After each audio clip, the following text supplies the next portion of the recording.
Sana ay nasa maayos ka na kalagayan, kung nasan ka man. Sana ay maging masaya ka dyan kung nasan ka man.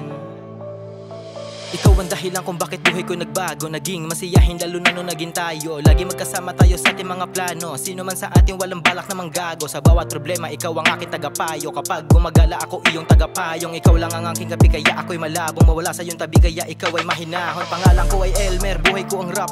Lumaki sa kalye, tunay na lagalag. Gumalis sa kahirapan niya ng aking pangarap. Kahit na anong diskarte sa akin yan ay palag. Siya naman si Susan ang aking mahal. Anak ng mayaman, yung ganda niya natural. Kaya naman sa eskwelahan siya ay popular. Pangarap niya magpunta sa iba't ibang lugar. Kahit na para bang kami ay tubig at langis, lagi kami magkasama nakatitigay panis. Bukod sa kanyang labilan ng ibang matamis, kaya sa aking alaala ang hirap niyang maalis. Hanggang sa natikman ko na nais kong balat. Tumaas temperatura, kala mo nilalagnat. Mga pangyayari sana di ipagkalat. Labo ba pagmamahal ko sa'yo, kulang nilahad. Ngunit sa iyong pag-uwi parang merong kakaiba. Ano nangyari sa'yo, bakit ka aligaga? May gusto ka bang sabihin, ba't di ka magsalita? Alam ko merong tinatago kasi masyadong halata. At ang sabi mo sa'kin, ako'y pagod lang talaga. Tapos yung guro pa namin daming pinapagawa. 12 oras sa paaralan, maghapon tulala. At wala akong iba kaya wag ka mag-alala.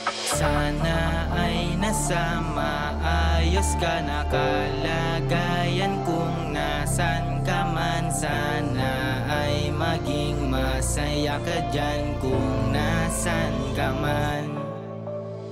Tadhana nga naman masyado na mapaglaro. Sino ba mag-aakala na ibigay mo ako? Kasama pa ako sa mga pangarap mong binubuo. Tinanggap mo pa rin kahit sobrang basag ulo to. Kahit na tutul pa sa'kin mga magulang mo, pinaglaban mo pa rin talaga pag-ibig mo. Kahit daming umaaligid sa paligid mo, nanatili ka pa rin sa akin na totoo. Kaya naman yung iba kung dumiskarte palihim na gusto ka makita sa iskinita madilim. Para matuloy nila mga plano maitim. Gusto nila makuha yung pag-ibig mong taimtim. Kaso lamang ako iyong tagapagtanggol. Protector mo at ang ating munting sanggol. Nangangako na sa'yo lang to pag-ibig ko. Bibigay ko pa sa'yo lahat ng hilig mo.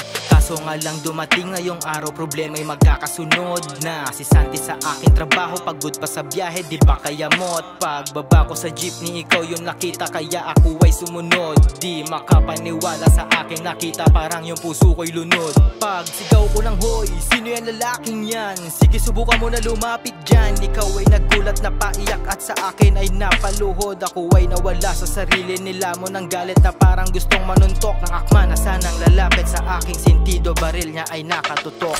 Di ko na alam nangyari pagtapos ko makarinig ng putok.